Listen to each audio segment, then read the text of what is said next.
day 377 of Zohar Pshat, and we are back on track after yesterday's tangent, and we're on Daf Mem Daled Amud Aleph, and we are talking about these Malachim who are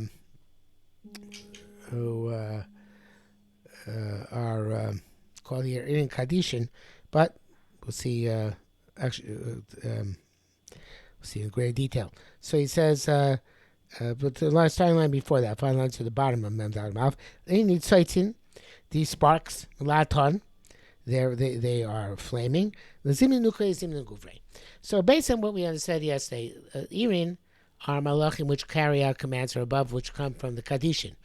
Again, that's according to the Malachim. That holds Irin and Kadishin are two separate levels, although it's possible. According to the other interpretation, there's one level. But the point is that they're ones which are constantly awake and constantly performing, but more importantly, they're carrying out things which come above, commands from above.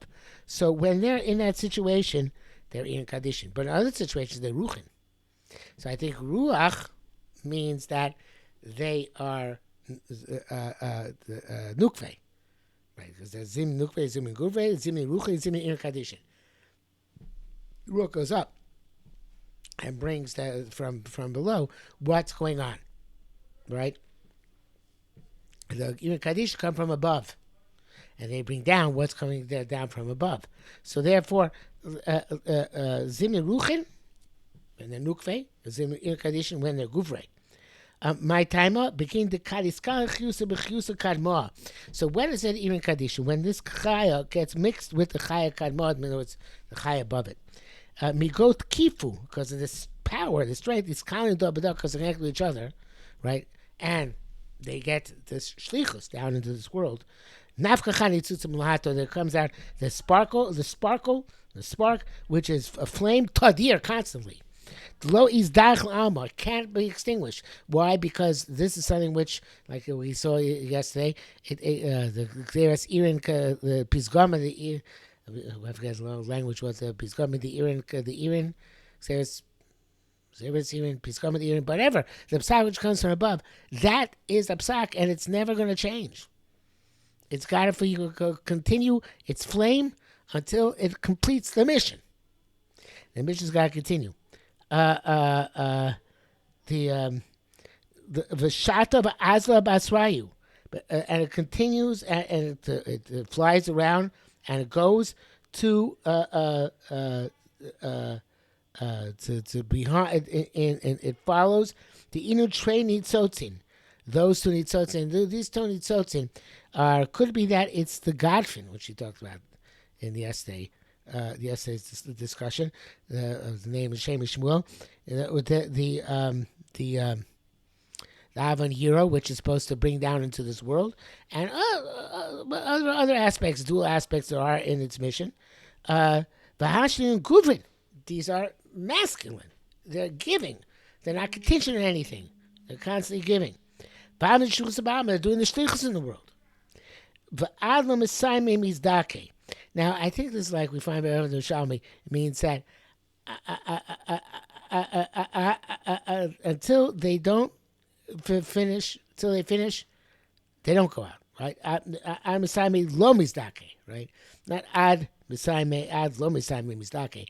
Like, although that's the Sulam does say that, speak literally, that they get extension before they finish the job, but even if that's the case, it says immediately,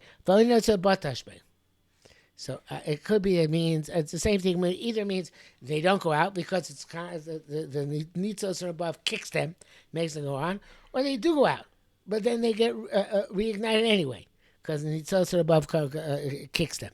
Regardless, it means that even if people down there don't deserve whatever they're going to get, or I'm assuming it's a good xer, it's a bad xer, maybe it's the same, maybe it's different, but the kriyas come up from above because there is even Kadishin.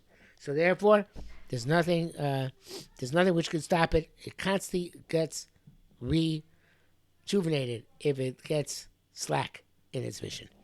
And it illuminates again. It gets renewed like it was previously. Okay.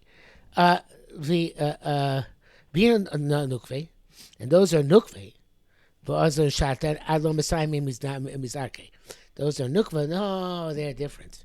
They taka would before they can complete their job, they do get extinguished. Okay, so I think that where they're nukva, then it's reading literally that they get extinguished before because it's contingent on what's going down below. It's not above. But here too it says that nitzotz kicks them for noilon kamin, and they illuminate again despite the fact that they're nukva. Because the spark from above includes everything. So evidently, even if they're nukva and they do go out, they're also renewed if they're coming from this heichal. This heichal, which is the heichal of chesed, it continues even if people don't deserve it.